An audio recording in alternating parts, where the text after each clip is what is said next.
Well, like the optimist said as he jumped off the building, so far so good.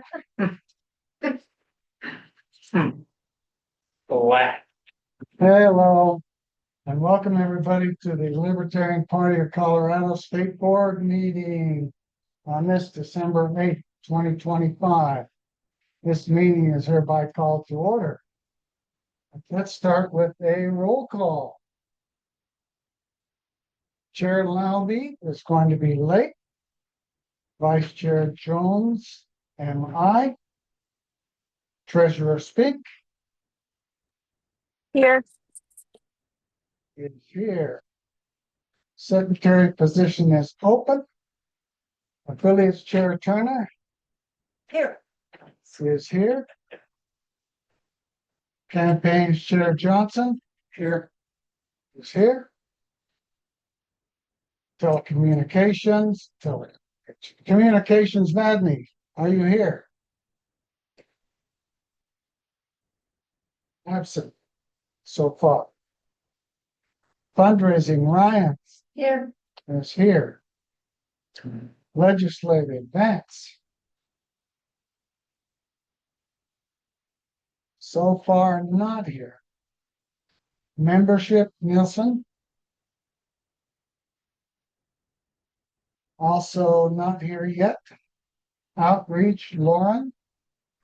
Hi, I'm here. This is Jacob Luria. I'm serving as Kirsten's proxy for this meeting. Well, welcome, Jacob. Thank you for subbing in. Absolutely. Thank you for having me. I don't know if Kirsten had a hot date or something, but that might have been the case. So I'm happy to stand in. All right. So how many are present? Well,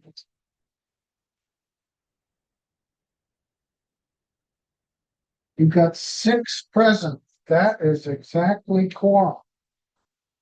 All right, guests, please tell us. Good afternoon, good evening. My name's Frank Atwood. I happen to be chair of the Approval Voting Party and a lapsed libertarian, but still supportive of libertarian efforts. Like to report on one. I attended a Christmas party and the leftover foods are in the back of the room if anybody's eager for leftover Christmas party. Second, approval voting is beginning discussions with John Brackney with regards to perhaps trying, he doesn't know it yet, but I'm trying to convince him that the Republican Party needs to use approval voting in their caucuses. And the last is this evening I'm planning to go north of Cheyenne in order to view the Aurora Borealis with luck. If anyone would like to join me, please speak up. I'm eager to have an extra pair of eyes along and wake me up as I'm driving. So, any questions? And thanks, sir, for letting me be a guest and speak. Thanks, Frank. Blake Huber. Good evening. My name is Blake Huber. I am a member of the Libertarian Party, as well as vice chair of the Approval Voting Party. And with permission, I'd like to read our statement. You may, please. Libertarian Party Statement of Principles. We, the members of the Libertarian Party, challenge the cult of the omnipotent state that defend the rights of the individual. We hold that all individuals have the right to exercise sole dominion over their own lives and have the right to live in whatever manner they choose, so long as they do not forcibly interfere with the equal right of others to live in whatever manner they choose. Governments throughout history have regularly operated on the opposite principle, that the state has the right to dispose of the lives of individuals and the fruits of their labor. Even within the United States, all political parties other than our own grant to government the right to regulate the lives of individuals and seize the fruits of their labor without their consent. We, on the contrary, deny the rights of any government to do these things and hold that where government exists, they must not violate the rights of any individual, namely the right to life. Accordingly, we support the prohibition of the initiation of physical force against others, the right to liberty of speech and action. Accordingly, we oppose all attempts by government to abridge the freedom of speech and press, as well as government-owned censorship in any form, and the right to property. Accordingly, we oppose all government interference in private property, such as confiscation, nationalization, and eminent domain. We support the prohibition of robbery, trespass, fraud, and misrepresentation. Since governments, when installed, must not violate individual rights, we oppose all interference by government in the areas of voluntary and contractual relations among individuals. People should not be forced to sacrifice their lives and property for the benefit of others. They should be left free to deal with one another as free traders. But the resultant economic system, the only one compatible with the protection of individual rights, is the free market. Thank you, Chairman. Thank you. Clayton Casciato is here, helping with the setup. Thank you so much. Any messages? Welcome, no messages. John Jersman, Jerusalem, here from El Paso County and to help with CRM and whatever else I could help with. also helping set things up. And on the line, we have Karen Ann Harlos. Thank you for being here. Do you have a message? Nope. All right, Daniel Lutz is here. Do you have a message for us, Daniel? Nope. All right, and there's one I don't really know, JCHJE. That's me. Oh, that's you? John Jersman, I should have known. Robin is here. Do you have a message for us, Robin? Robin Early. Glad you're here. All right. Now the minutes. I could read the whole minutes from the previous meetings, but if somebody would like to make a motion to skip that reading, since I sent them out a few weeks ago, I'd entertain that. So moved. So moved by Joe Johnson. Do we have a second? Second. Janet Turner seconds. All in favor, or are there any objections to skipping the reading of the minutes? Well, we'll just skip them. Thank you so much. Officer reports. Most officers have sent in their reports. And I'll go down through the list of those who are here to see if the officers would, if anybody has a question for that particular officer on your report. Or Say again? That committee that Betty Rose was talking about with Farm thing is not needed. I'm glad he is. Hot mic, hot mic, hot mic. I don't blame him. Wayne, mute. Hi, Wayne. Would you mute your mic, please? If there we go. Sean Badney is present. Here All I right, am. let's go down through the reports now and see if anybody has questions or comments for the particular officer or director.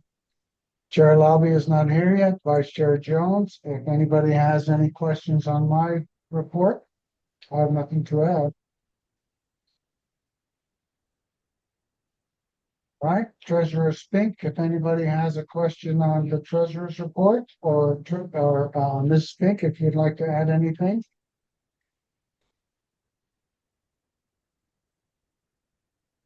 I had a question. Please. Where can we find these reports as members?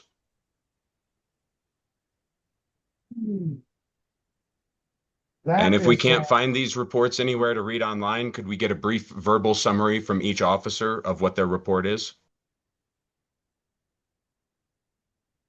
What do you think? Is that a? Aren't they, You can't aren't they make a motion. posted on our website? It will be after the meeting.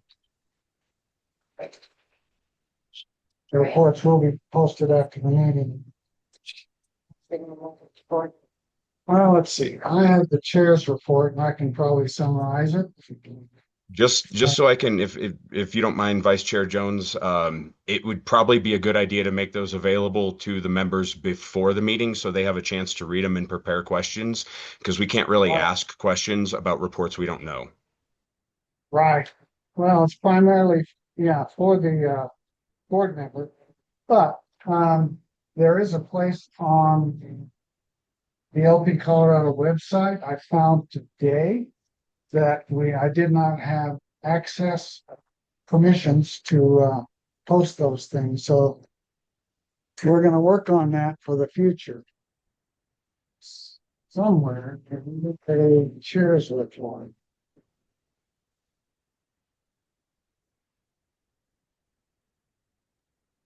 Okay, so Sure. we're going to get the board reports loaded onto the website after the meeting. Per Daniel's request, we're just gonna go quickly through the board reports and tell everyone else brief summary so that they know what's in them. Yeah, until we get those posted, we can do a brief summary. I can summarize the chair's report. It's pretty brief. He appeared on Complete Colorado.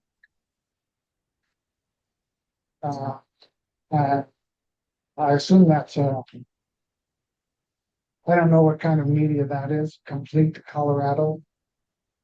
And the Colorado Times Reporter, and that article has not yet been published. I signed the Independence Institute meeting room thing. Can you speak up a little bit, Doug? Emailed to relate to the membership, the 2025 convention recap. Can you hear me okay now? No, they want you to hear, they want you up here and can't hear you. Oh.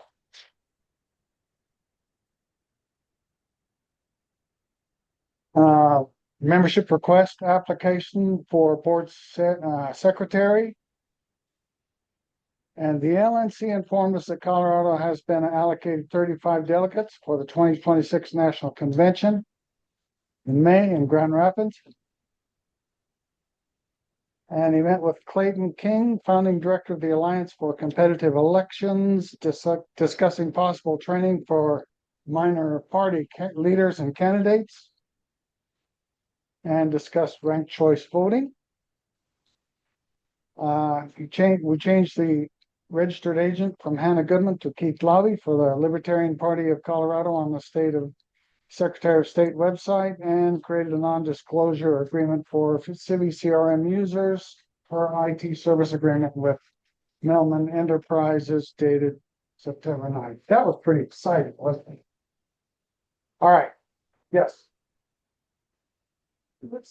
I did Janet affiliates. I didn't really send in a report because I didn't realize some of the things I had done were really report worthy.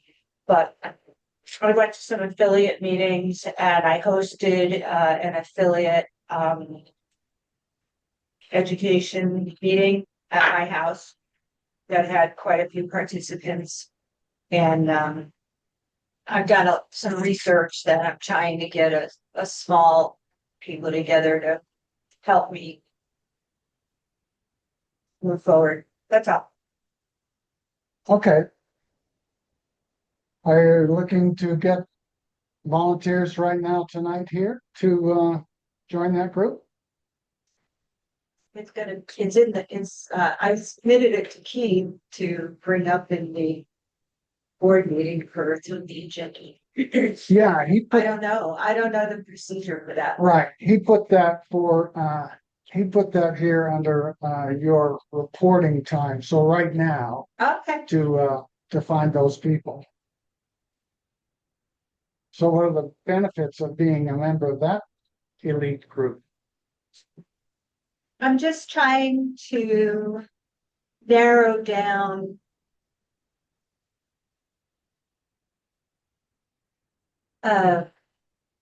counties that might be quicker to affiliate than others, so we can get something done before convention. Okay. Do we have any volunteers online or in the room? John Jersman volunteers. Hi, Doug. I was having a little trouble. I couldn't hear sort of on the other end. What exactly is the volunteering for? Ah, Just say yes. I mean, I'm happy to. I just want to know exactly what I might be getting myself into before. basically to help affiliating new counties. Well, to help determine what direction to go to accumulate counties that are worth, or how would I say that? That would be good to affiliate. The pecking order of the affiliation of counties. How's that? Well, I know that we haven't disaffiliated yet. That was originally going to be the plan, but there are a few of us who want to try and get the Denver affiliate back up and running. So I know that's a slightly different thing, but Denver will hopefully get back on track as well. So even if not this convention, hopefully we can have county representation going forward.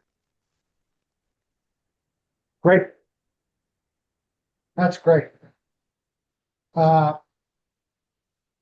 report was also pretty boring, but I've been attending affiliate meetings and trying to find continuation binders. I'm failing to do so. So it'd be nice if we had a committee to do something like that. And also taking up some slack from on the secretary duties. Any questions? Allison, are you able to, do you want to give a quick summary of your report? Yep. So I had included a financial statement in this report. For fiscal year 25, we are at a $57,000 loss. Some of that, sorry, that's including RFK contributions. There was some misalignment between fiscal year 24 and 25 in terms of how much we received versus sent to the LNC. So without that, we're at a, sorry, trying to see $31,000 loss. Over the past month, I have restructured our profit and loss statement in QuickBooks. It was in IS Political previously. We did cancel IS Political effective November 30th, which saves us about $350 a month, which is probably 20 to 40% of our monthly donations. We have $15,000 of cash. 6,000 of that is in the federal account, 10,000 in the general account. However, I'm not sure that all of the amount in the state general account actually belongs there. We may have to send it back to the federal, which leaves us with negative cash. Appraiser reports due January 15th. I'll be working with Secretary of State over the next month to get an import file ready so that I'm not manually entering every line and we can streamline the filing process without IS Political. I think those are the big ticket items. Any questions? All right, great. Thank you. Sounds dire. All right. Johnson, Joe Johnson. Yeah, unfortunately, I was unable to load my report because I'm having issues with the Outlook mail since roughly Thanksgiving. So hopefully I'm going to get that resolved in the next day or so. With that said, my report is not very deep and broad. Anyway, I'm trying to get a meeting together with several of my volunteers. Very exciting that I have a couple of volunteers that may be coming on soon. The vacant races division, I already, as you heard at the convention, I already have a head for that, Ms. Normalson. And I've got a couple of people who are interested in volunteering with that. So there's nothing official yet. So hopefully by next month's report, I will have names for you. Also meeting with a former campaign director this week. Who has some great ideas I'm very excited about. Again, don't want to disclose names until I have narrowed down what positions these various volunteers will be in, but as promised at the convention, I'm trying to build a team to actually make it so that when I'm no longer in this position, whoever steps in as a running machine to take care of campaigns moving forward. So that's where I am. All right, very good. Mr. Vadney. Yeah, so Meta, doing well with Meta. I have that under control. As far as YouTube, I'm still trying to get access to YouTube. I really have no direction as to how to go about that. And X, Miss Harlos recently stepped down as our X manager, so I am also trying to get I'm trying to get control of X. So that's where we stand as far as communications go on our social media platforms. That is all I have.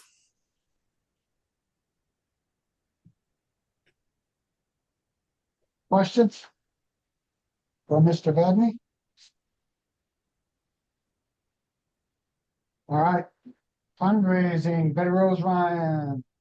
Okay, on December 20th at Michelle and Kevin's house, which is 21079 East Mineral Drive in Aurora. There will be a Festivus party starting at 4 o'clock and going till 10, roughly 10. Complete with the grievance poll. So bring your dollars so you can air your grievances, I guess. And the money there will help support the convention. The convention is moving right along. We've signed a contract with the DoubleTree Hotel on Isla N225. We've been there before. They offered us a substantially good deal. We have tentative contracts with Adam Kokesh and Joe Jorgensen to come speak. I have reached out to I heard these people, I heard Greg, head of this organization, speaking on NPR, and it's Foundation for Individual Rights and Expression. It's a free speech organization that defends free speech, both on the right and the left, even in the middle. He said, I'm a civil libertarian, so I defend everybody's free speech. So I would like to look into that, see if they have someone that they could send to the convention, or if they would be interested in buying a booth, a table, actually. And I will be trying to sell tables. The final thing, in addition to my report, is that we're working to send out a fundraising letter that talks about the Festivus party and the convention and some of the things that we're doing and asking for donations because that's all. Thank you. By the way, it's on the website. The Festivus information is on the lpcolorado.org website if you'd like more information. What's next? Legislative Committee, Vance. Vance seems to be. I'm here. Oh, there you are. Yeah. Simply put, I'm still waiting on access to Civi. I kind of wish that I would have had Civi access already. If you guys had something lined up, I kind of wish you guys would have sent something over, an NDA over to me immediately, because we can't fully do our jobs. I know that I've gotten criticized online for not doing my job in the past, and I can't do this if I can't fully do what I need to do without it. So if we could get something to me immediately, that would be phenomenal. So that way I can just go ahead and sign the NDA and get my Civi access restored. And then in terms of 2026 convention legislative session, it is coming up, and I'm expecting a lot more shenanigans from the people in power. They are trying to from legislative committee assignments to the bills they're trying to enact. Expect a lot more craziness in 2026. So I've been speaking with legislators about that and basically getting prepared for what we need to do to fight the tyrants in power? Yes, there's a question. Uh, do you need volunteers to help you? Because I kind of put it in the fundraising letter that you needed volunteers. Is that all right? Yeah, that would be great. The big thing that I need to do is get volunteers to kind of essentially do two things.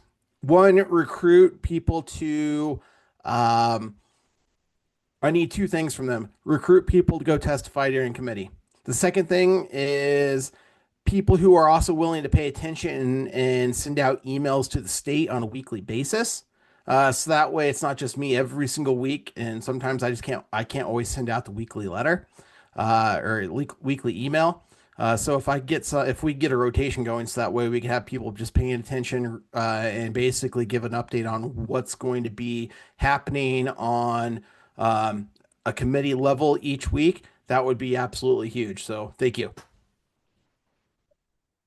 Thank you. Mark Nielsen, I believe, is still absent. So we'll go on to outreach. Jacob? So I don't have anything to add for Kirsten.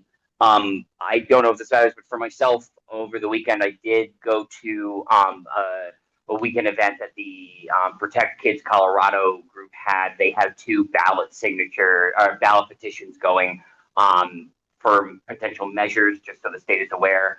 One is one to protect girls' sports, youth sports, anybody under 18. And then the other one would be a ballot petition to ban gender transition surgery for any minors in the state of Colorado as well.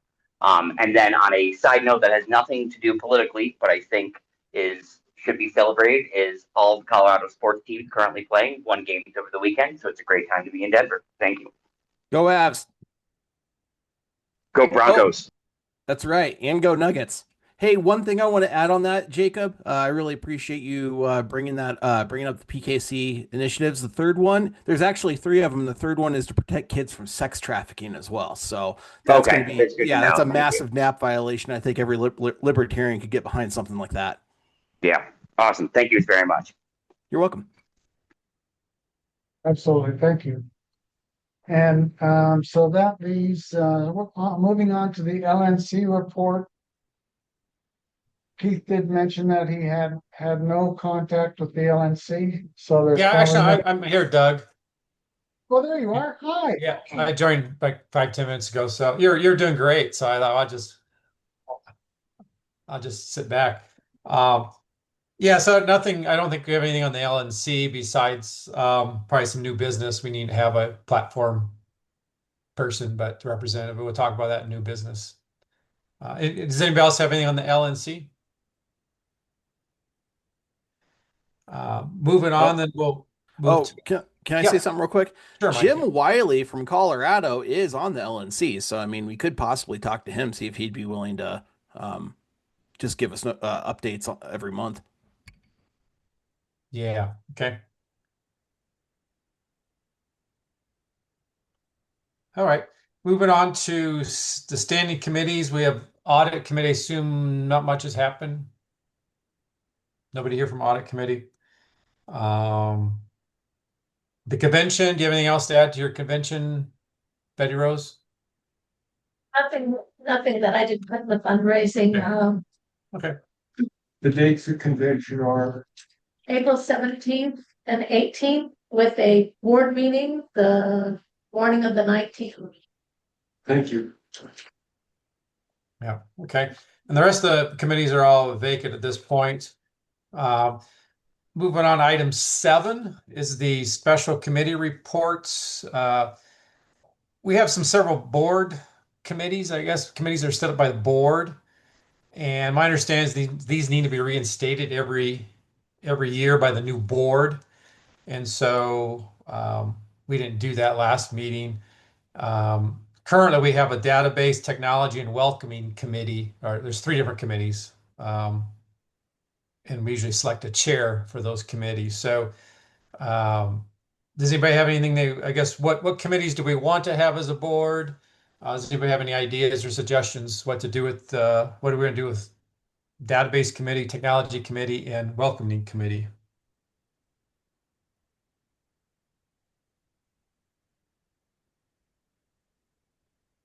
I would like to move that we form a team, a support team, rather than a committee, but I'm open to what other people are thinking.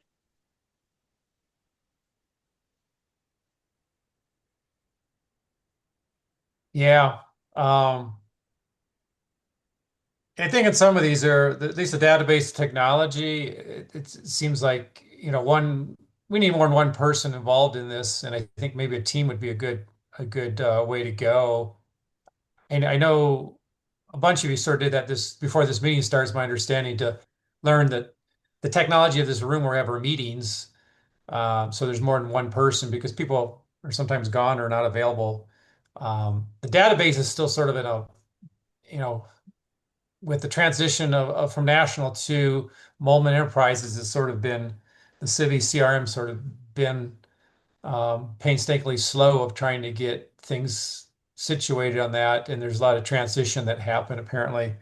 Um, but yeah, I'd be in favor, if someone wants to make a motion on, doing a committee type or group of people or something, whatever you want to do, besides just having one person designated for that.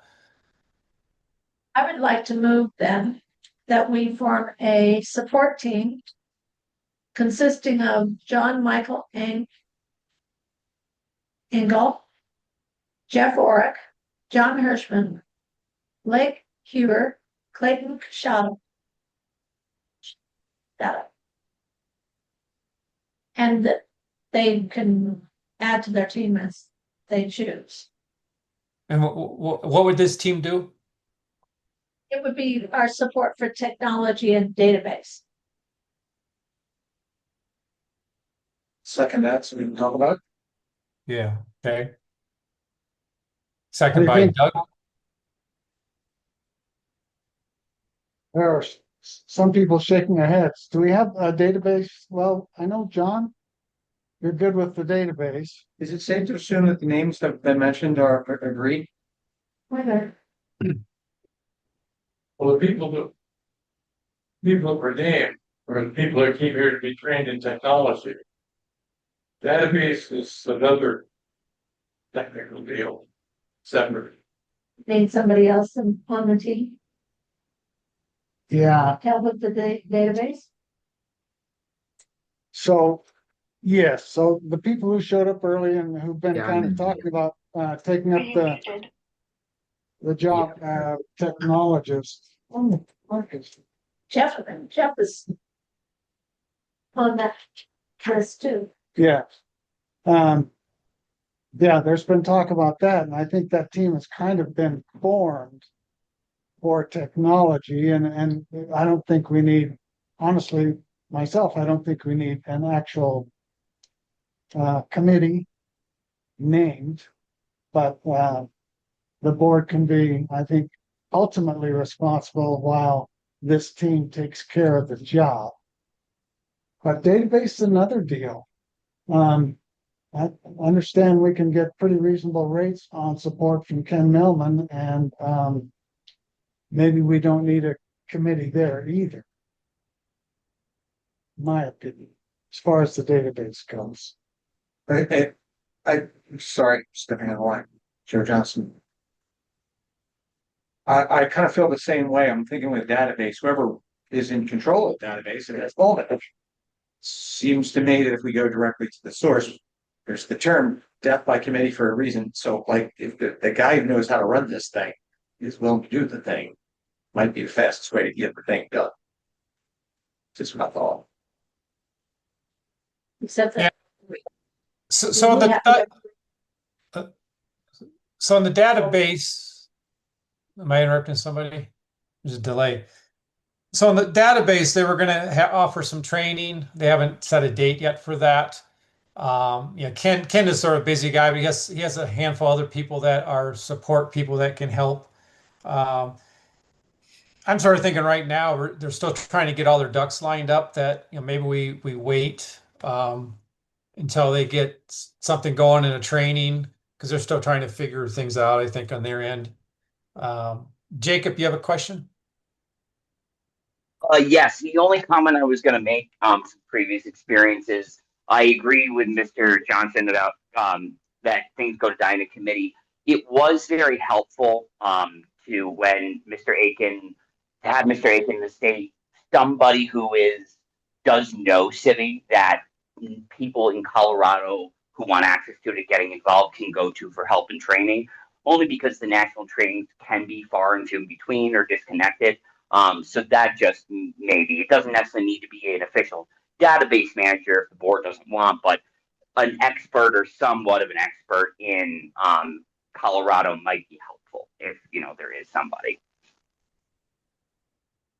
If I may, the name David Atkin was just mentioned, and I know that he did a flawless job for many, many years.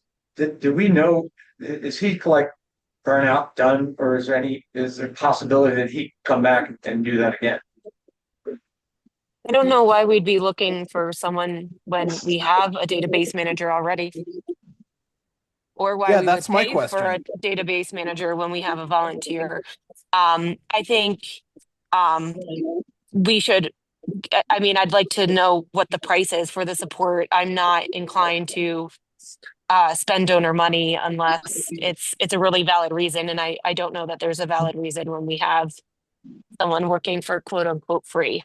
Yeah, and that's sort of the point I was making, Allison. So I apologize. I wasn't trying to root out Ross. What I meant is having someone like that, even if Ross at some point moves on, having somebody. That was my point. So I apologize. I didn't mean to jump on anyone. Yeah. Well, I don't think you did, Jacob, but thank you for your apology. I think we just making different points, I think. Thanks. And I can also chime in that I think in my conversations with Ken Molman, it was pretty clear that he doesn't want to be involved at this granular level, considering all the states that he's managing. So he's outsourcing all that work. So yeah, there's no guarantee that would be affordable. Yeah, and I mean, from my perspective too, I don't even know why we're in Civi. I mean, we can find databases that will combine Civi and QuickBooks, and we can have everything in one system for less than we were paying for ICE Political and all the other systems combined. So I wouldn't want to jump the gun on even outsourcing it when we have a free person, when it's really not even the best system for us to be using. Okay, but I see several hands up. I'll go to Michael first. Yeah, I want to ask, thank you, Keith. I feel like there's a lot of disrespect to Ross lately. Last week, we tried to absolutely get rid of Ross altogether, and that failed. And now we're talking about bringing other people in. I mean, David Aiken was phenomenal. I mean, he's an absolute hero to all libertarians. Nobody has anything bad to say about libertarians throughout all the decades of work. In fact, I would say the most impactful piece of legislation passed in Colorado was because of David Aiken, and that was for our current ballot access and our ballot access laws that have allowed us to work the way we have over the years. We should hold a debt of gratitude to David Aiken. He recently retired. He was going through a lot of health stuff. If he's willing to help out, absolutely bring him back on again. But as far as I knew, he was planning on retiring, and he retired and Ross took over. I'm just kind of curious what's going on, because I feel like the discussions lately have been pretty disrespectful to Ross and everything he's tried to do for us, because nobody's going to replace David Aiken, but Ross I feel like he's done a pretty good job so far trying to get a hold of the data and put us in a better position from a database perspective. Okay. Jacob, you still have your hand up for another question, or is that you didn't take it down? Nope, I just forgot to lower it. I apologize. We'll do that right now. And then Betty Rose, did you have a question or a comment? I did want to make a comment. I apologize to Ross. I actually really like him. The reason for a team was to have support in case something happened to Ross.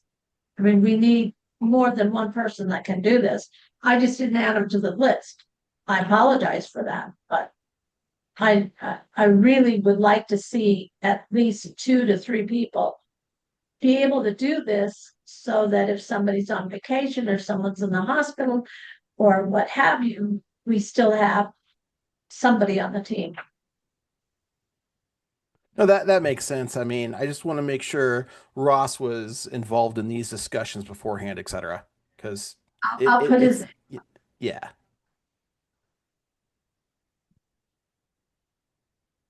Okay. There's a hand raised in the room, Keith.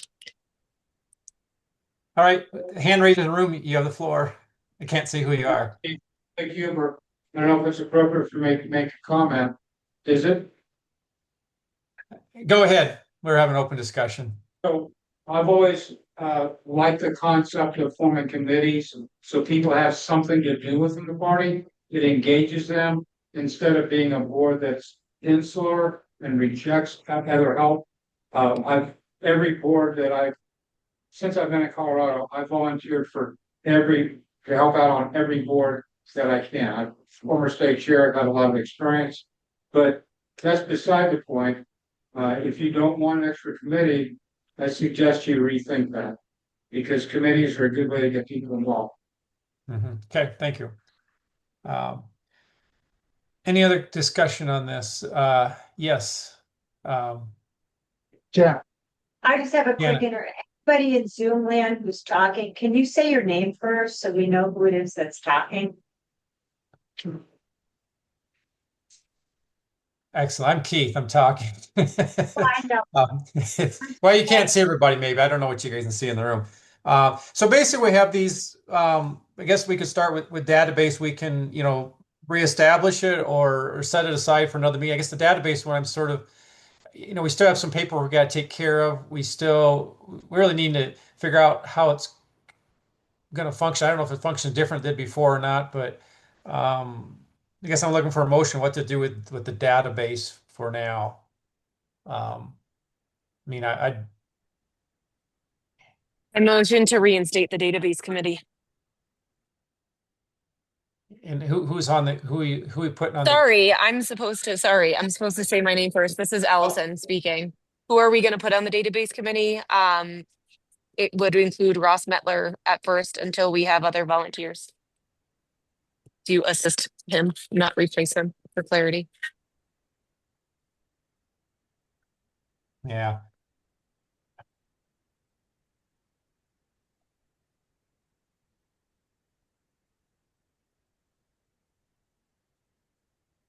So that's a motion. Do we have a second? When did we get rid of the database committee? Because I remember last month getting rid of technology, but I don't remember getting rid of database committee. So I feel like this is out of order. Yeah, so basically these are board committees. So when a new board comes on, they sort of sunset with the last convention, the new board comes on and we set up whatever committees we want to call them. Gotcha. So we sort of reinvent them, I guess, is what we do. And that wasn't explained very well last meeting. And so,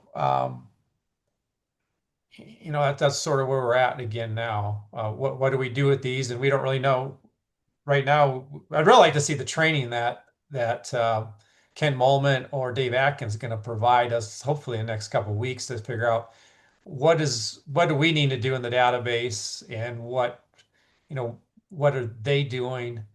And they're still doing a lot of things behind the scenes. So it's sort of a weird transition to happen right when the convention happens, when all this happens. So it has been untimely. But anyway, thank you. Yeah, I guess Allison made a motion to keep the database and keep Ross as the database manager.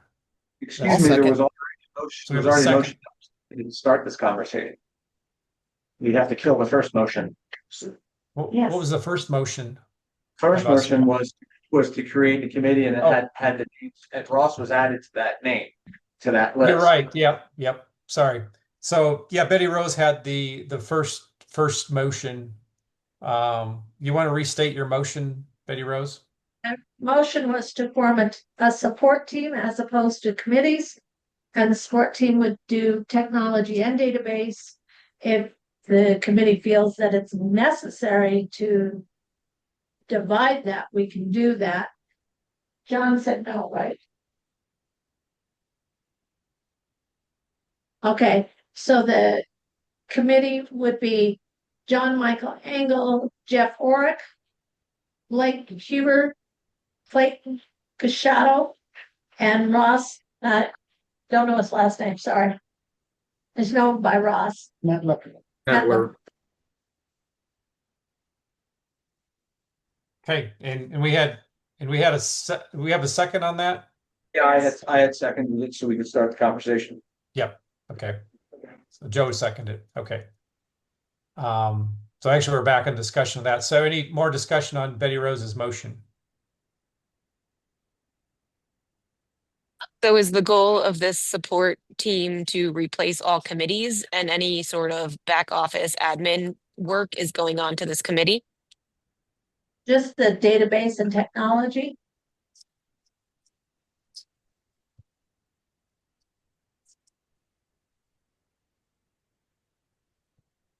Okay. Anybody opposed to object to this motion? Hearing none, it passes. So the next committee we had before was the welcoming committee. Anybody have any comments on the welcoming committee or motion to make? I believe Mark, and this is Betty Rose, I believe Mark is still willing to do that. And what would he do? Mark What? Montoni.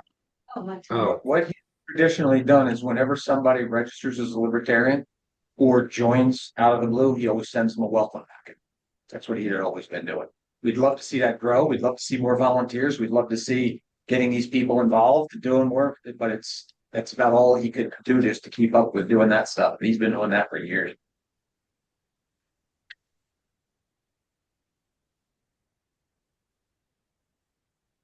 So I move that we do create the welcoming committee and name Mark Montoni as chair. I second. Have a motion and a second. Anybody, any discussion, further discussion? Anybody object?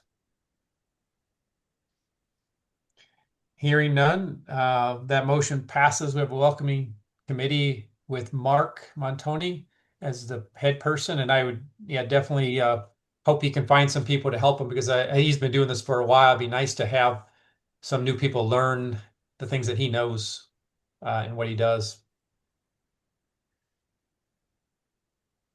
Okay. Anybody else want to have any other board committees?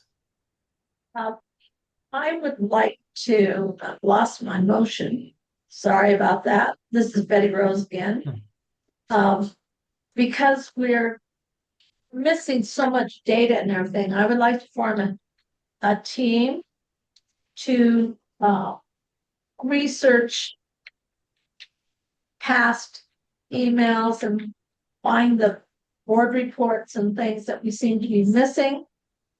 So I would like to move, I mean, I didn't get a continuity binder, and I don't think anyone else did. And so I think honestly, for the most part, those binders were phased out. But I mean, the campaigns one wasn't necessarily updated with the new congressional districts after the redistricting. But there is a lot of data. I do believe most of the old board reports should be in a Google Drive. I would assume that access to that Google Drive would have been turned over, but that's where we were storing board reports, was in a Google Drive that was accessed by the board. Wait, Okay. I thought we switched it over to SharePoint. Should all be on SharePoint. Well, nobody's told me how to get any information about the campaigns.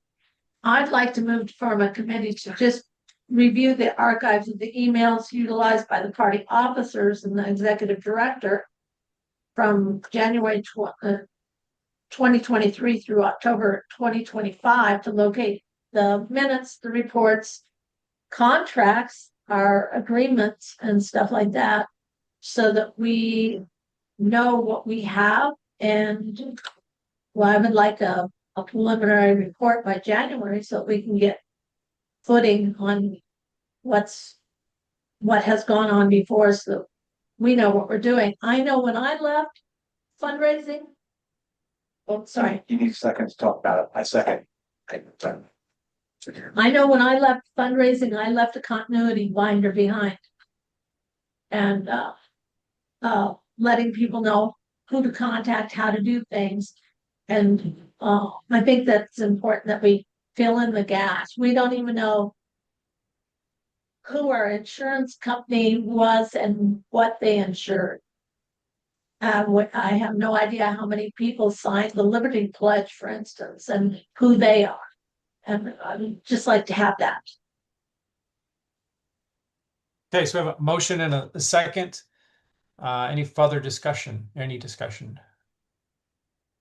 I want to say that I think the continuity binders are really important so that the new board can hit the ground running. And part of my job as vice chair is to review those and test them and support that effort.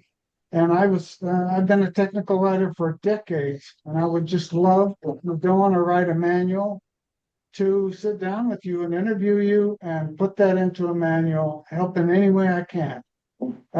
Plus, I support this idea of having somebody look into the past, because I want to focus on the future.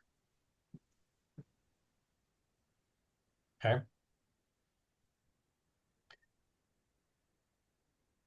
And as a question for you, Betty Rose, did you have a point person or several people that would be willing to do this or have the time commitment to do it? Yes, I actually talked to some people. So let me see if I can find their names. I'm sorry. Beatrice Sutton, Daniel Lutz, Christine Whittington, Jeff Orrick, and I asked Clay Casciato if he would kind of be the point person. And I'd like to have a preliminary report no later than the February meeting. Because, well, my term's very short, but I know my job. Okay. All right. So do you want to include those people as part of your motion then? I do. Okay. So it's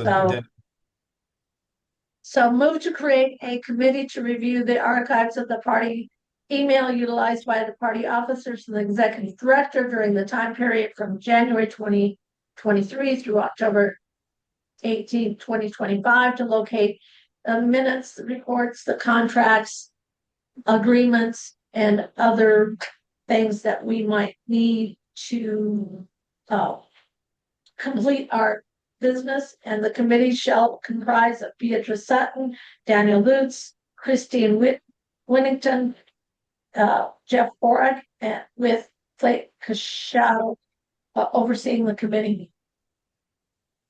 Okay, do you have a second on your amendment? Second. Okay. Any further discussion? Does anybody object to this motion? Hearing none, the motion passes. I do want to say, Keith, because this is not an objection, I was going to say, we may also want to, because I don't know that this happened in the past, when we have these kind of positions and stuff, putting out, besides emails, putting up posts on social media as well, saying that if they're libertarians registered, that we're looking for people for these committees. That might help draw some attention as well. Yes. Yeah. And the committees can sort of, if they need to add members, they can do that too. I think the email that Betty Rose is putting out here in the next day or so has a bunch of opportunities for people to be involved. and we'll get some feelers out there. Does anybody else want to add any other board committees? Okay, hearing none.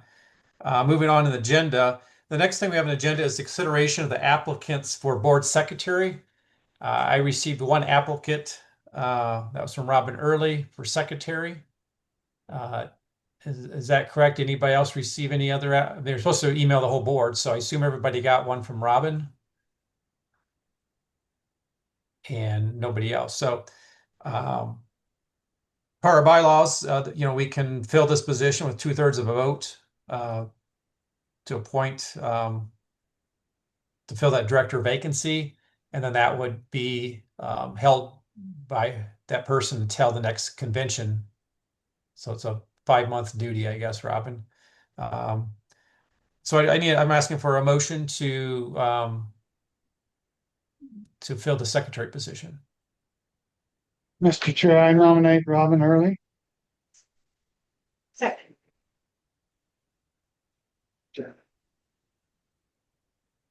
So motion by Doug, second by Janet. Janet. Janet. Gotcha. Okay. Any discussion? Can we make nominations of anyone who didn't send emails? I thought more applied. No. Yeah, basically we opened that up. We advertised it to the membership, and the deadline was last week, December 2nd.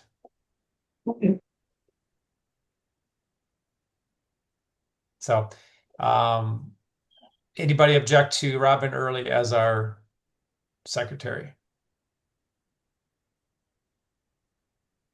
Hearing none, it passes unanimously, which is more than 2/3. Welcome aboard, Robin. Thank you. Are you taking notes? I am actually. Excellent. So I move to general orders. We have some unfinished business from last meeting. And one of them was to change the regular board meeting start time from 7 p.m. to 7:30 beginning January 2026. We had to do a notification, I think, a meeting ahead of time. So we announced that.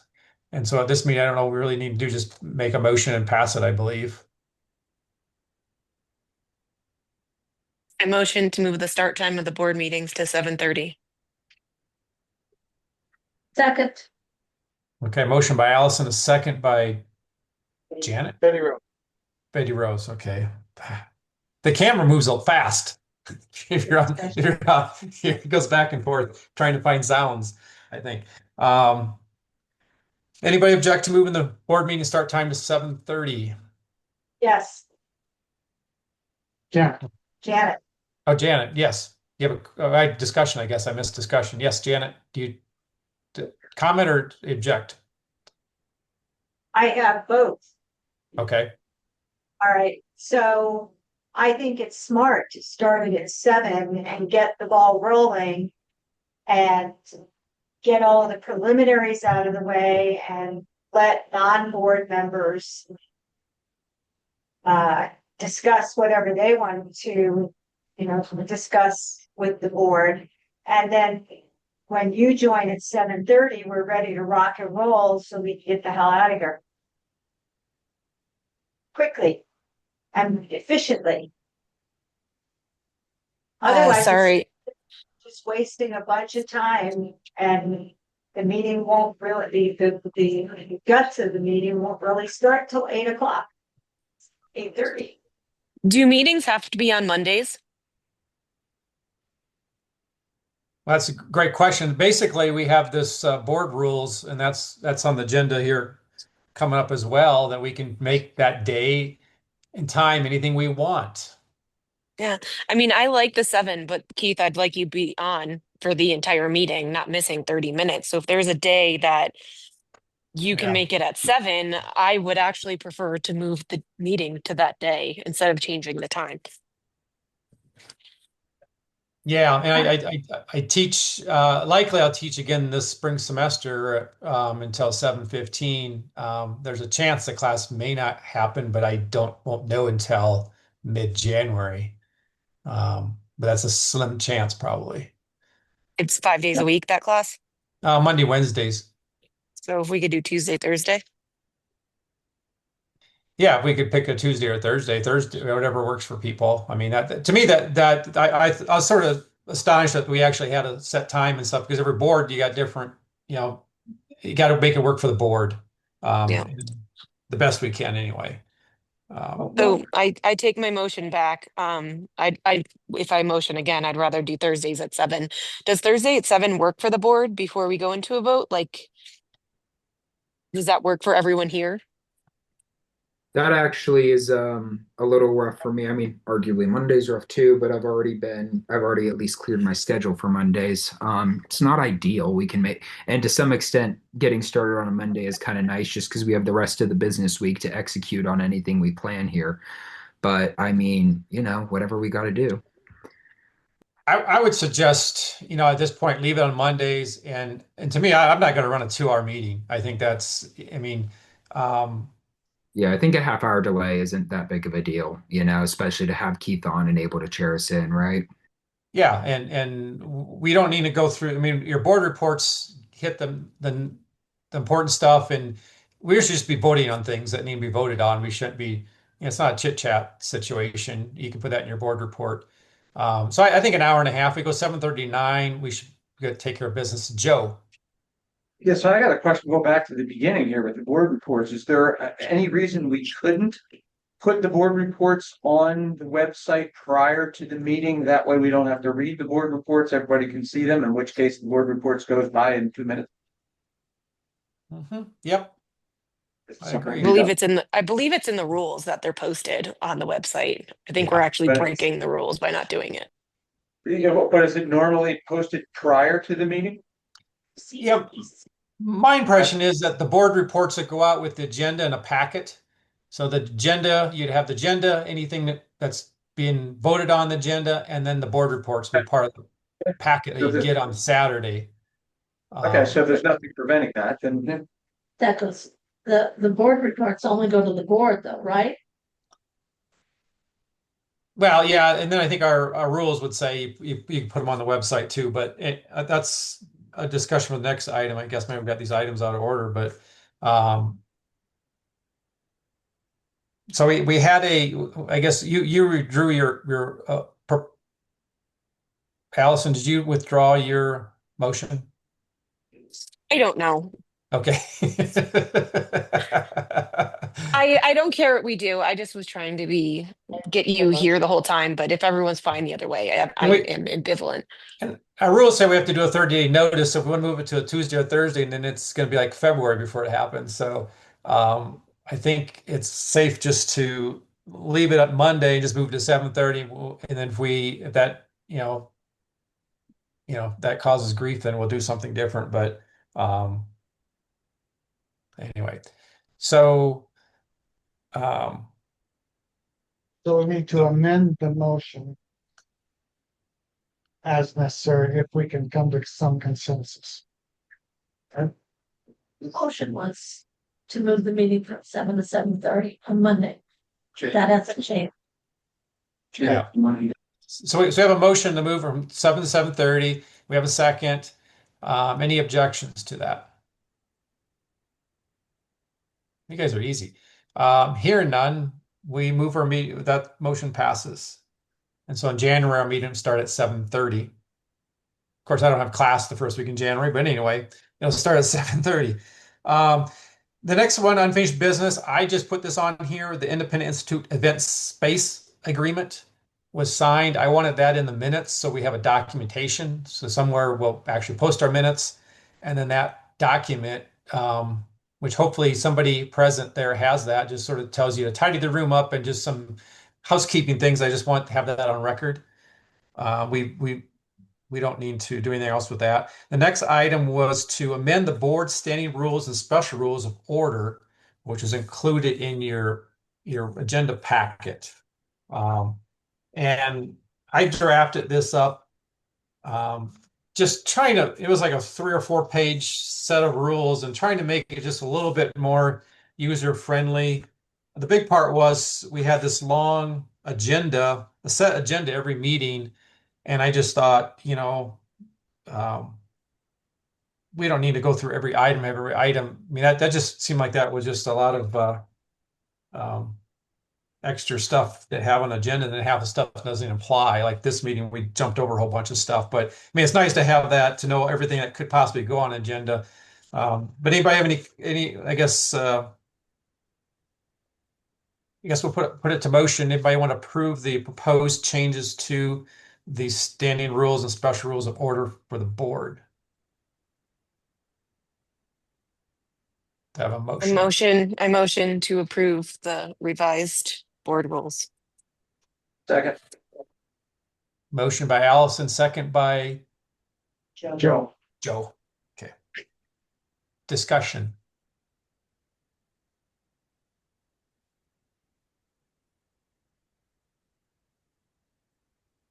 No discussion? Okay. Anybody object to adopting these new rules? Hearing none, the new rules are approved. And I think, yeah, then we'll get those out to everybody. The final way you got a clean copy in your board packet. The next item on the unfinished business was the assistant treasurer came up. I think Allison spoke on this, but we sort of decided let's wait until the next meeting to decide if we want to do anything with it. Does anybody want to say anything about the assistant treasurer? It's not in our bylaws. I think that was the question. It's not mandated in the bylaws to have an assistant treasurer. And so it's really up to the treasurer of the board. Do we need an assistant treasurer? I still don't want an assistant treasurer right now. I need to spend my time building processes and systems. So there's really not even anything to teach anyone at this point. I need to do it all from scratch from myself. I think maybe down the line it would be helpful to have someone. I do have a staff that I work with professionally that I think potentially could be interested and do a good job. And I already work with him on a daily basis anyway. But for now, I would like to pass on having an assistant treasurer. Okay. Any other comments? Yeah, Joe Johnson here. Yeah, and I'll refer to our treasurer. I'll just reiterate what I had mentioned last month. Something happens to our treasurer. We're required to have one by law, number one, and number two, we're in serious trouble if something happens to our treasurer. So I don't want this to just get lost in the minutia and then we don't do anything until suddenly we find ourselves in a problem. So again, I will revert to our treasurer on this one, but I would like to see at some point in the future, we have somebody who at least knows what's going on. So that if we find ourselves in that unfortunate predicament, we're not in a world of hurt. That's all. Yeah, I think we usually have a past treasurer because unless Allison stays in this position for 30 years, we'll have somebody was a past treasurer. But I agree with you, Joe. I think and once Allison gets her processes set up, then we can have a discussion again if we want to have someone that's trained that could step in if need to be. Any other discussion? Yes. I have a question. It's perfectly okay for Allison to choose who she wants to train, right? Yeah, I mean it's not a elected position. It's not really a board appointed position. It's something that just came up in discussion. Pardon me, Mr. Chair. I'm just so sorry. It is in the bylaws. I'm always going to get twitchy when it says something's not in the it is in fact in the bylaws. Just wanted to FYI. Yeah. Can you tell me where it is? Just so I can write it down. I'm sorry, Carol Ann Harlows is not a board member, and this is out of order. I'd like to strike her comments. Thank you. Yeah. It's yeah. I think if it mentions in the bylaws, it just roughly it didn't describe anything in detail. I think if it mentions it at all. It does, Mr. Chair. I got asked by a board member, and with the board's indulgence, yes, members can speak. I'm sorry that upset somebody. It's Article 13, and it is clearly in the bylaws. Thank you very much. Yeah. Okay. I would like to move that we postpone this discussion to the January meeting, so we have a chance to look over Article 13 and figure out how to proceed. Okay, I have a motion and a second. I seconded. Okay. Jen, Janet, Anybody object?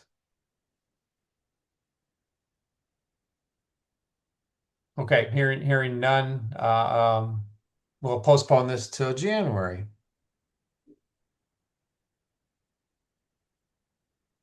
Okay.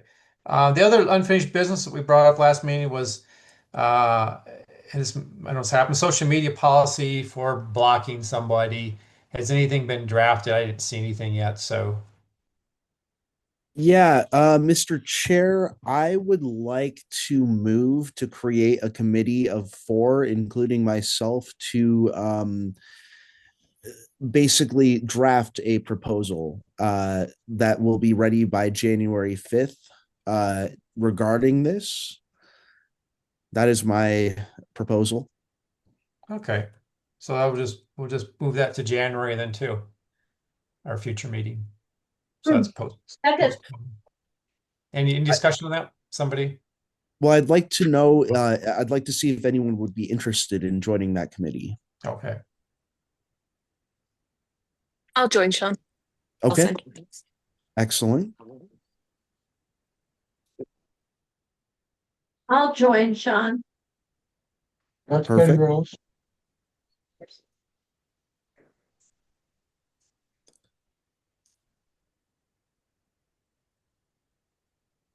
Okay.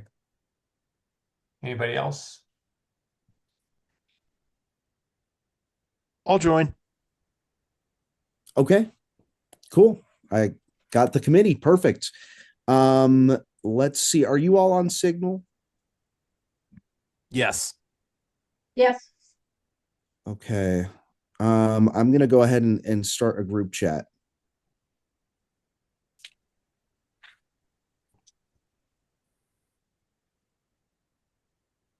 Okay. Okay, moving on to any other, I guess that's the only unfinished business I had. Any other unfinished business anybody knows of? Moving on. New business. Does anybody have any new business? I have one item that we need to address. We need someone for the National Platform Committee. We need a representative and alternate. This is a position along with a group of people that look at the national platform and then make a proposal to the convention, which would be 2026 National Convention. They would propose changes, possible changes to the national platform. And so typically this is done probably during the convention, but it wasn't. So we need to find somebody to be a representative, then an alternate. This is Allison. I would like to do that. Okay. Miss Betty Rose, I can be her alternate. Okay. Any comments on that? Okay. So I guess if anybody want to make a motion to that effect.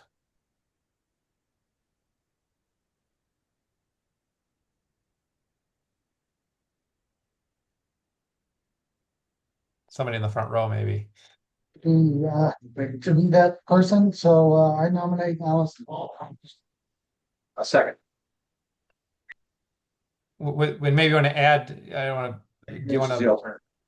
As alternate, yeah, okay. And so you'd be alternate? Yes. Okay, Betty Rose is alternate. Okay, so we have a motion to have Allison be the representative and Betty Rose the alternate. Do we have a second? I have the second, Johnston. Second, Major. Okay. Anybody oppose? Hearing none, the motion passes. And I'll forward that on to National so they know who you are and your contact information. None of the other states had anybody named yet, so I assume they'll start meeting, but it might be after the holidays. I had another just general topic. We do booths, we do events. And my understanding is, I don't, but keep it wrong, we don't have any general liability insurance as the LPCO. Uh, and I think when we do conventions, we just get a special insurance for just the convention. Betty Rose. Kevin Branson used to do events. He said that he always bought event insurance, and it's like $50. It was like $50. Investigating the insurance for the convention, if we have alcohol, which we will, it's slightly more than that to cover alcohol and the fact that we actually have people on site that I think the event insurance been getting quotes anywhere from $275 to $500. So I think when we do outreach booths, stuff like that, we should probably get insurance. It's cheap. Yeah. So my thought is that maybe if someone would want to investigate what you may call a couple insurance companies. I think we have a couple names I think that came up from past insurance we use for events or the convention. Just say what's an annual, general liability, I don't know, $1 million or $2 million policy. What is the annual cost for that? And maybe try to compare that if we did a bunch of individual events. To me, it'd just be better. It'd be much easier for people holding events, not have to worry about that. When you do something and some say, well, we want a copy of your insurance, and then we have to go get event insurance. But would somebody be willing to look into insurance?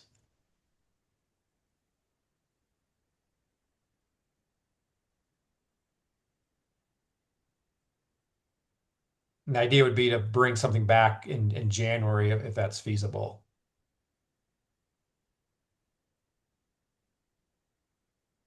Anyone? I guess I'll take. I'm not on the board, Keith, but I can do that for you if you want. I found the insurance for conventions in the past. I don't remember the companies I've used, but usually I find the places off of Google, so I can do that. Well, thank you, Jacob. And I don't know. I mean, the old days used to be $1 million was sort of the standard. Now I think it's 2 million, but you can talk and ask, get quotes from different amounts. But I know the convention, I think this year was 2 million. Yes, that's what they were asking for. They did say elbow in the ribs sort of thing. Oh, but we don't ask for the certificate. But if something happens, we would have our pants down around our knees. Mm-hmm. Yeah. Okay. Thank you, Jacob.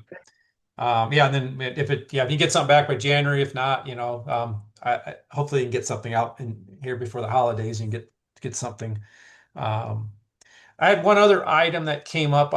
We have a mailbox over in Ken Carroll, and I think the annual cost is like $380 or something. I don't know. It's like, Allison, isn't it like $780 or something every 2 years or something? They increased the price significantly. A new company bought out those mailboxes maybe in the last year or a year ago, and they raised the prices. And that just seemed like a lot of money for a mailbox. I don't know how much, we need a mailbox, but maybe we can find a cheaper one. And I did talk to Mike Spalding.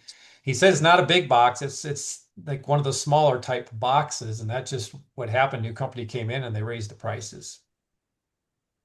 Pete, Yes, do you know how much a post office box costs?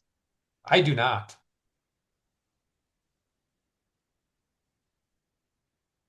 That'd be something if someone would want to research that.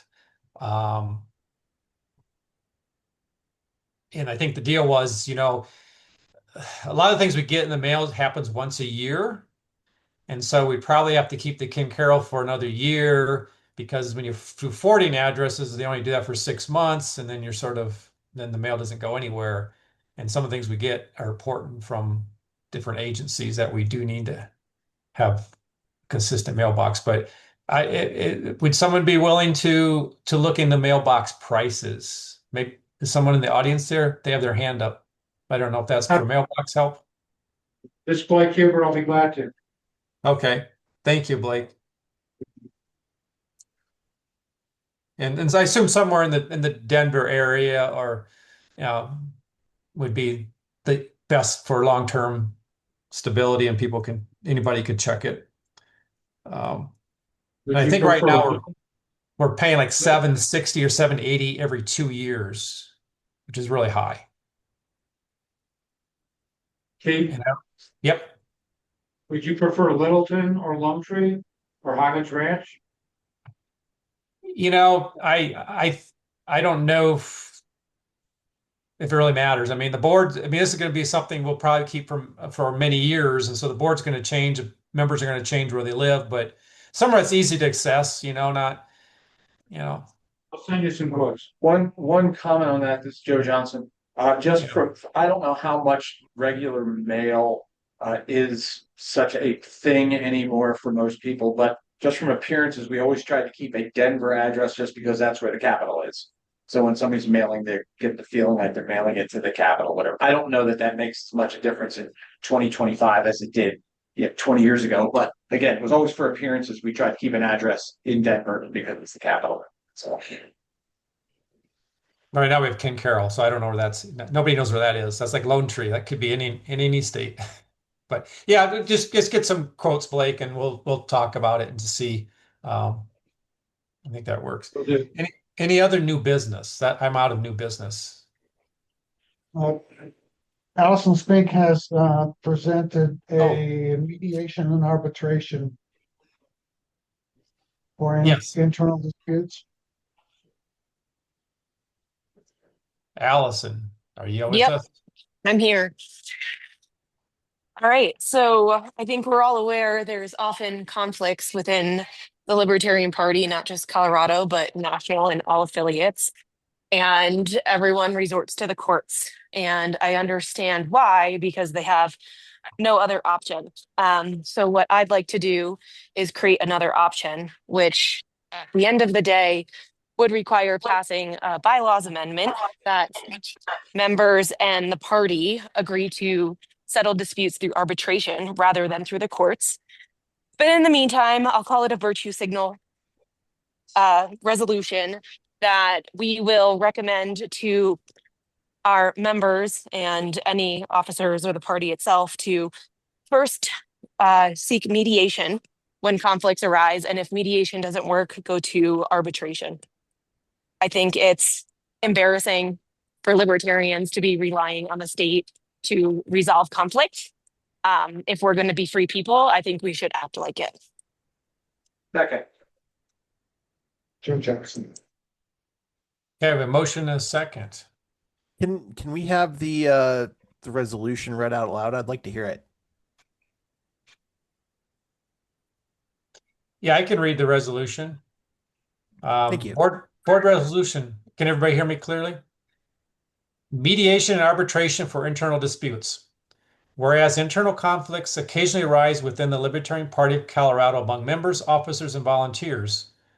Whereas the Libertarian philosophy holds that disputes are best handled through voluntary, peaceful, and non-coercive means. And whereas relying on state courts to settle interpersonal disagreements is contrary to the principles of self-governance and the example we seek to set for a free society. And whereas legal escalation imposes unnecessary financial burdens on both individuals and the party, diverting resources away from outreach, growth, and mission-driven work. And whereas mediation and arbitration provide efficient, private, and principled alternatives consistent with voluntarist ideals. Therefore, be it resolved, the LPCO board encourages voluntary mediation as the first step for resolving disputes related to party activities, communication breakdowns, or interpersonal conflict among members, officers, or volunteers. If mediation is declined or does not result in resolution within a reasonable timeframe, the parties are encouraged to submit the matter to neutral, binding arbitration as a peaceful, voluntary alternative to state courts. There's like 3 points or 6 points. Third point, parties may mutually select mediators and arbitrators of their choosing with the assistance of the chair or designated neutral party if requested. Number 4, participation in mediation or arbitration shall not constitute disciplinary action, imply fault or prejudice any party member's standing. These processes exist to promote peace, efficiency, and mutual understanding, not to punish. The LPCO confirms that resolving disputes internally without state intervention demonstrates the viability of voluntary systems, models responsible self-governance, and protects both the party and its members from unnecessary financial and emotional cost. This resolution is advisory and does not amend or supersede any bylaws. It reflects the board's commitment to fostering a healthier culture, reducing factional tension, and demonstrating how free people can resolve conflicts without coercion. Thank you for reading that, Keith. And just to put out there, sorry, I'm echoing. I don't know if I'm echoing for you. I'm happy to listen to anyone's feedback and incorporate it. So if that discussion is now, then if you have any notes, please email me. I can get it updated before we vote on it. But I do think it's important to not use the state when we don't have to. Okay. Sorry, Joe Johnson. I've got a question. Does anybody else feel that they need time to think on? I agree with the idea here, and I would like to see something like this pass. But I also don't want to hastily jump into passing verbiage that we might regret. Does anybody else feel like we should postpone this for a month for no other reason than to check out the verbiage, see if we need to amend anything? I mean, I'd be prepared to vote on it, but I don't want us to have any regrets. I disagree. I think this is a fantastic method. This doesn't rule out the idea of ever going to a lawsuit. This is just offering arbitration as a first step. And I really appreciate this. I'm ready to vote on it, but I don't know what. I absolutely agree. I absolutely agree. So, if push for a vote right now, I'd be voting yes. I'm just wondering, again, not being a lawyer, etc. Is everybody comfortable with voting on it now? So I just to be clear, Joe, and not to assume you aren't aware of this, but just to make sure you are, it's not doing anything. It's advisory. It's saying that we as a board encourage our members to seek arbitration. It doesn't commit us to anything. It's literally, that's why I say it's a virtue signal. I'm signaling my virtues with this resolution, and I will be following up with a bylaws amendment. I did send the motion to you all, so you have them in your email. I want to say 2 weeks ago. If you want to help me craft language for the bylaws amendment, I'd love everyone's input. I think this is something super important to get into bylaws, so it binds the members and the directors and volunteers. Thank you for the clarification. So yeah, I'm good. Allison sent this on the 25th. Yeah. Unfortunately, I can't get into Outlook. So ouch, I haven't been able to see anything. I haven't been able to see anything in my email for 2 weeks. I will get your password reset. Remind me if you can't get in it. Okay, thank you. Okay, so and that was track. So you made we have a motion a second, right, Allison? I lost track. So maybe the secretary. I have no idea.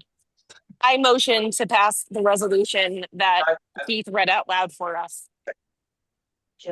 I second it. Mr. Chair, if I can interject real quick, considering this motion and resolution considers members and the board, I think it would be prudent to allow the members that are here to voice their opinion on it too before the vote is concluded. Otherwise, this is going to look the optics are going to be terrible.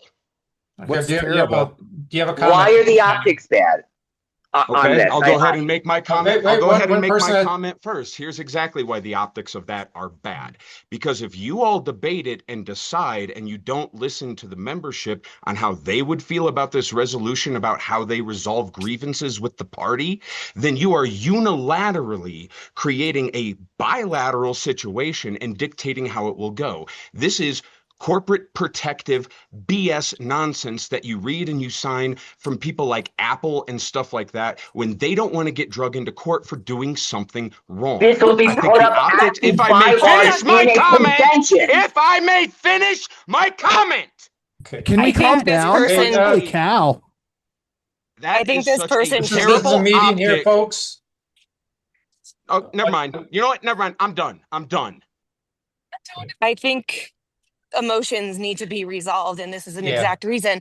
But I don't think Daniel was listening to actual words because he's triggered by his emotions, that this does not bind anybody. It is Yeah. advisory, and it is a recommendation from the board. The members don't get to decide what we recommend.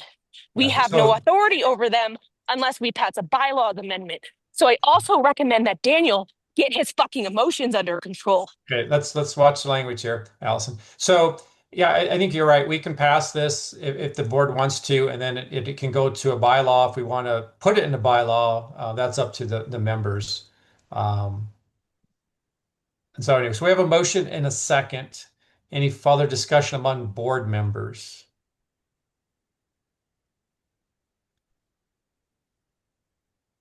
I'm going to leave it with board members. So anybody opposed to this motion? Hearing none, the motion is approved. Okay. You had another motion, Allison, or document?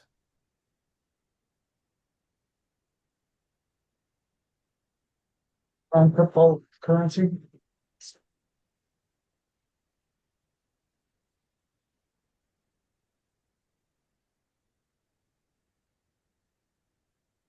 Yeah, is it the cryptocurrency? I thought, let's see, we had, yeah, eCrypto.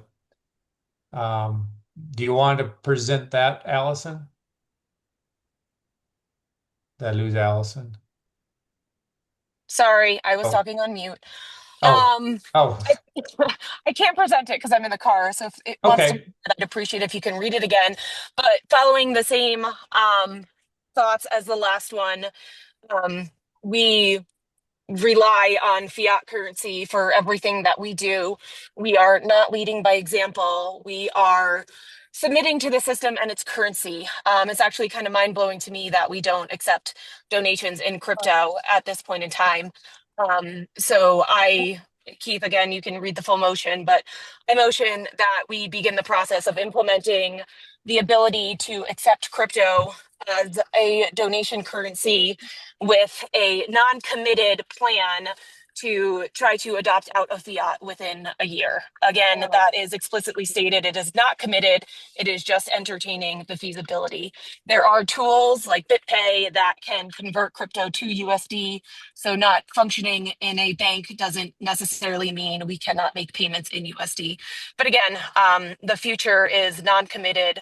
The committed portion is to implement Bitcoin, or not Bitcoin, crypto, as soon as reasonably feasible. Okay. Yeah, how many board members? I mean, Joe, you did not see this. Did anybody else not see this? I know, Sean, you were having issues though too with Outlook. Did you get a chance to see it? No, I did not. Okay.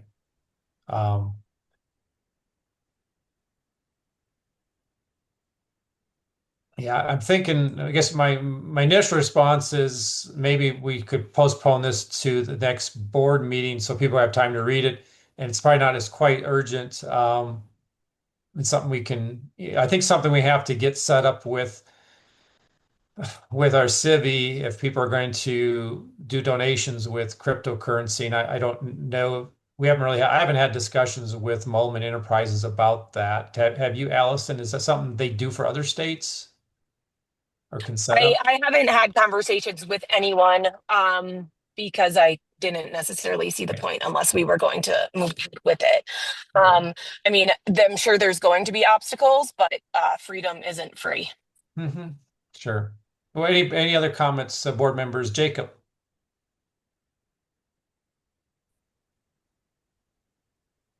Your hand is up and it's gone. Okay. Anybody have any No, comments? sorry, I didn't unmute, Keith. I apologize.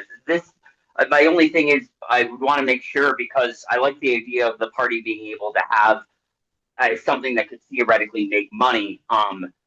If this is permitted, then maybe could we invest money and make money on that? That would be my only question. Is if it is also an asset that gains and losses, are there any laws that would treat it like that, therefore stopping us from investing? It's, Great. I mean, I don't know about That- the investment part, Jacob, but the contribution is the value at the time of the donation. So if the Cool. value goes up, we don't change the donation. I don't know if that's where you were going, but that's Yeah, that was what I was, not necessarily that, it was more just making sure like the state, the government wouldn't look at it as like, if we're not allowed to invest money, would they go after us looking at it as an investment? But if not, I mean, you're right, you're absolutely right. It'd be nice to be able to accept crypto, you know, for sure. Sorry, I didn't want to, just meant to interject. No, I appreciate your input. Thank you. Okay. It's up to the board, Joe. I would like some more time to read this over and digest it personally. Okay. Bennett also has his hand up. Who does? Bennett. Yes, I would like to mention that I am working towards revitalizing the Libertarian Party of Arapahoe County. The Arapahoe Happy Hour is set up for this coming Thursday. Bennett, can you hold on that? We're sort of in the middle of a different discussion right now. And then Okay, you can do I'll announcements. just put the details in the chat for people to look at their leisure. You're like one item away. We'll have announcements. But so we have this cryptocurrency. What does the board want to do? I have a question. Yes, Betty Rose. This is simply, we're going to investigate this. Allison, is that correct? No, the motion is to start working towards being able to accept crypto as a donation now, with exploratory, non-committed purpose of finding out if we can stop operating in fiat currency completely, if it's reasonable.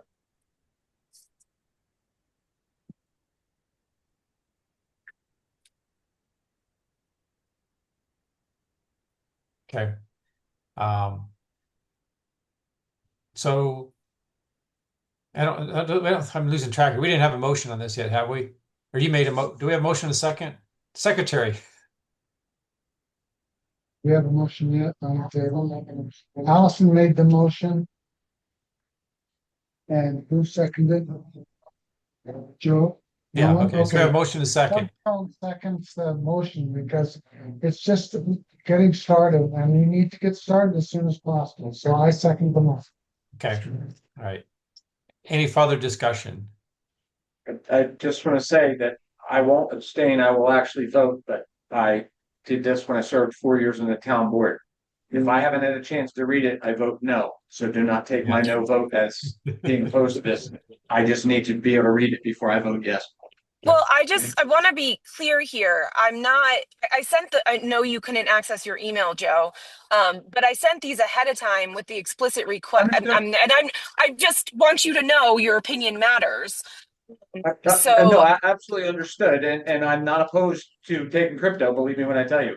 It's just, as I said, personally, I would like to push this a month so that way I can completely digest it. But I get it. I'm the odd man out. I don't think my vote's going to make the difference here anyway. So we're all right. Well, any other discussion? So any objections? I'd like to modify something on the resolution. An amendment? Yeah. I would just like to amend that we not necessarily look to phase out fiat completely, just because I don't necessarily think it's reasonable, but modify the resolution so that way all forms of currency are accepted by the LPCO.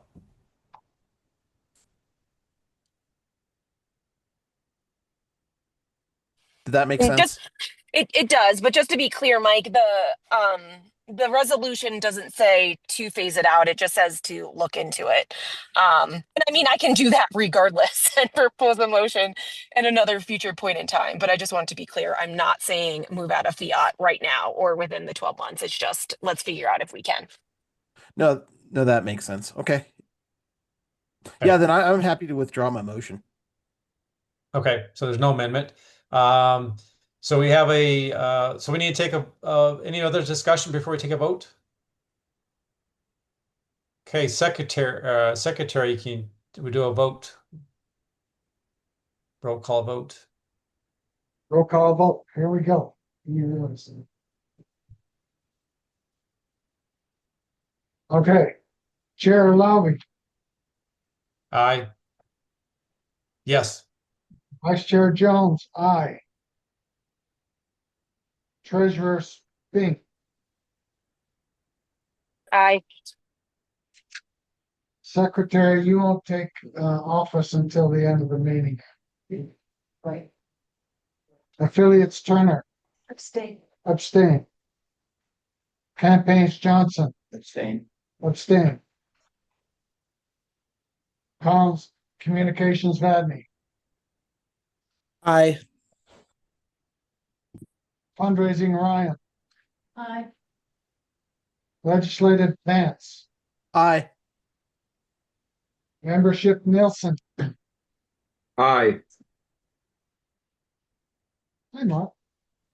Outreach Lauren, Aye.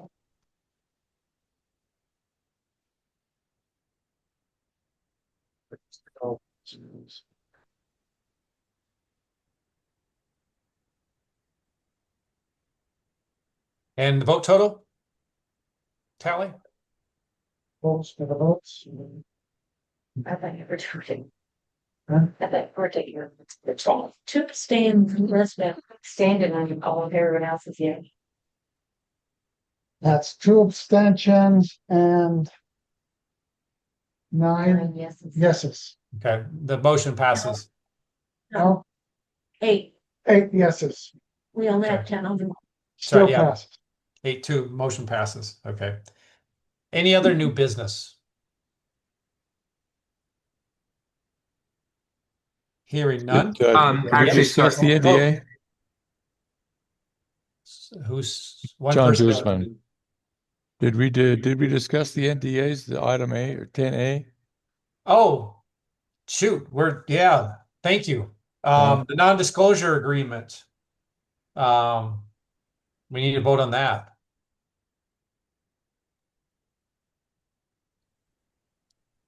And so this is something that this agreement's what National drafted up maybe a few years ago. They had 4 attorneys work on it. They gave it to us, and basically I took the change the names from National to LPCO, and the language stayed the same within the text of the document. And so this is what people had been signing at least the last year, to use the database.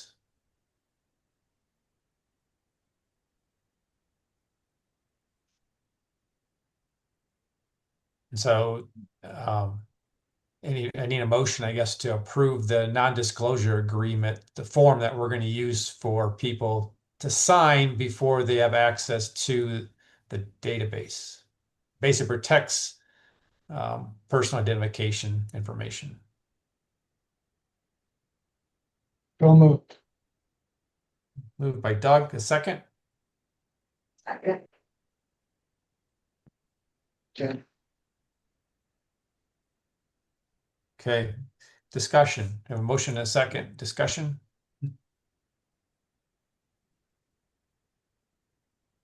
May I comment? Yes, John John. Guzman. Because this is a new NDA, the previous one was signed with LNC. This is going to be with LPCO. So I recommend that we go through and remove all of the signed NDA check marks in the contacts, so that anybody that shows a signed check mark now is because they've signed this current one. Yeah, so that's I try to rephrase that, John. You sound like you're in a pipe, at least on my end. So yeah, the current database has in each person's contact, there's a checkbox that you've signed the non-disclosure agreement, and we'll have to work with Mulman to see if we can, eliminate that check mark, and then we have to have our own type of system to keep track of who signed those and have those stored somewhere. So that'll be some housekeeping thing we'll have to figure out.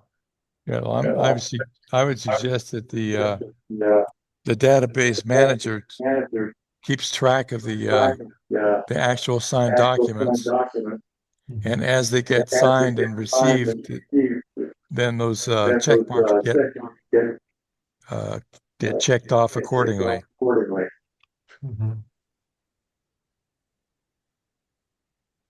Any other comments? Discussion?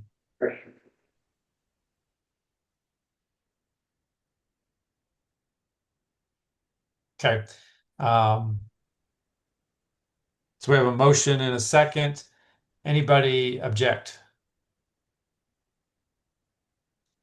Hearing none, the NDA is approved. Okay. Any other new business? Yes, I wanted to try to pass a motion just to add in the word 3 business days to our time for voting on the board.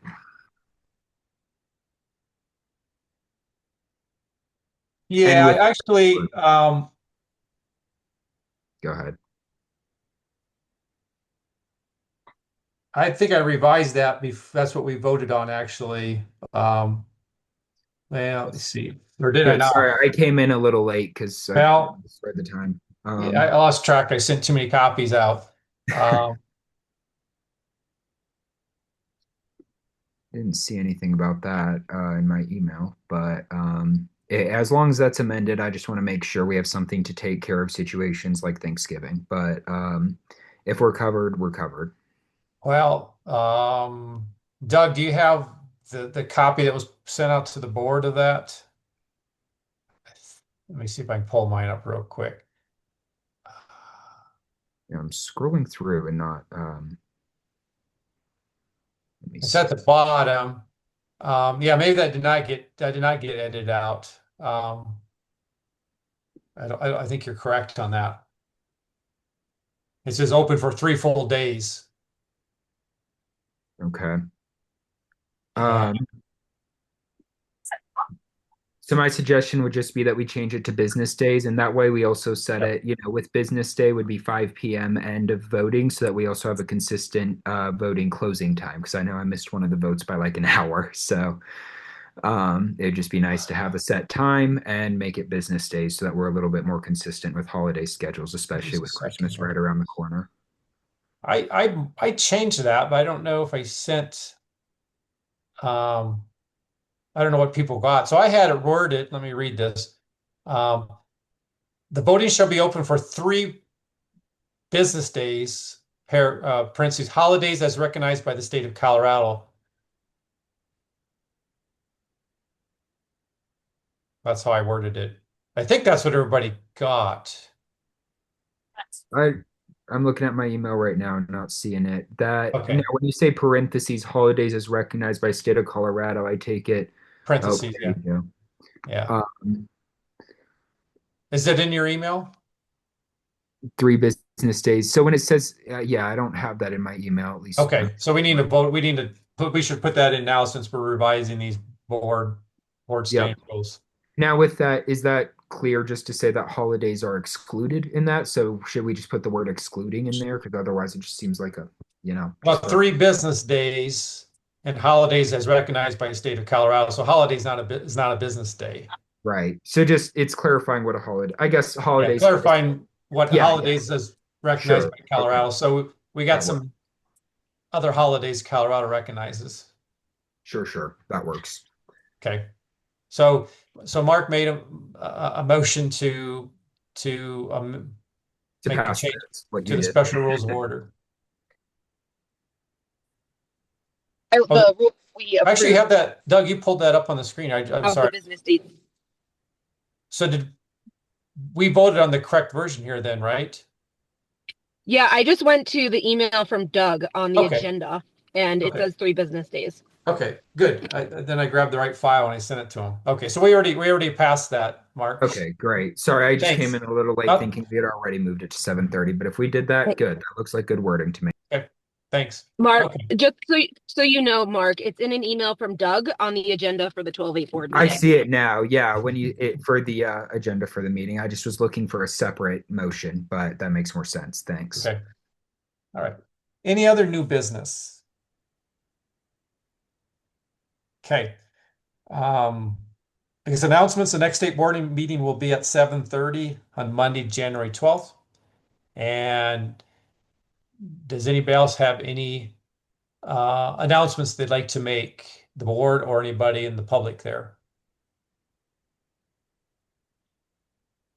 Frank Atwood, Yeah, Frank. just a social invitation prior to Festus Day. You're welcome to come to my house and my wife's for a potato party. The potatoes are cheap. We expect you to bring expensive potluck stuff. Okay. Is that what's the And that's the December 19th. Yes, it's the day before the fundraiser. Yes. That's okay. Just spend your money on expensive potluck stuff and then come cheap for Betty Rose. Just as long as you bring your wallets, because it's a fundraiser. Yeah. Okay. Thank you, Frank. Bennett, do you want to make your announcement about a happy hour?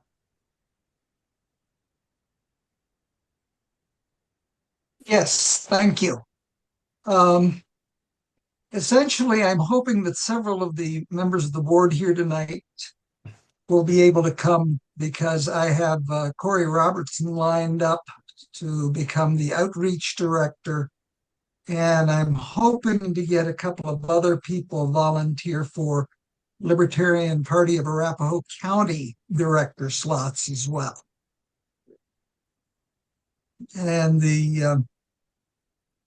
will be meeting at the Rancho Alegre on Chambers Road, just south of Alameda in Aurora. Okay. And it's at 6:30 Mountain Time. This Thursday night. This coming Thursday. Yes, Yeah. sir. Thanks. Thank you, Bennett. Karen Ann. It's not an announcement, but I didn't know if this was like public comment / announcement, so I'd like clarity. What's announcements? You have an upcoming event? No, it's we usually, I don't want to say usually, but at times there's been closing public comment after a meeting because things can come up in a meeting, but I didn't want to speak out of turn. Yeah, I don't think we're gonna have yeah, this is the announcements. Yeah.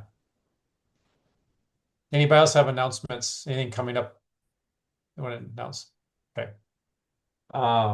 Hearing none, we'll adjourn the meeting. So we're adjourned at 8:51. See you next month. Thank you, everybody. Thank you.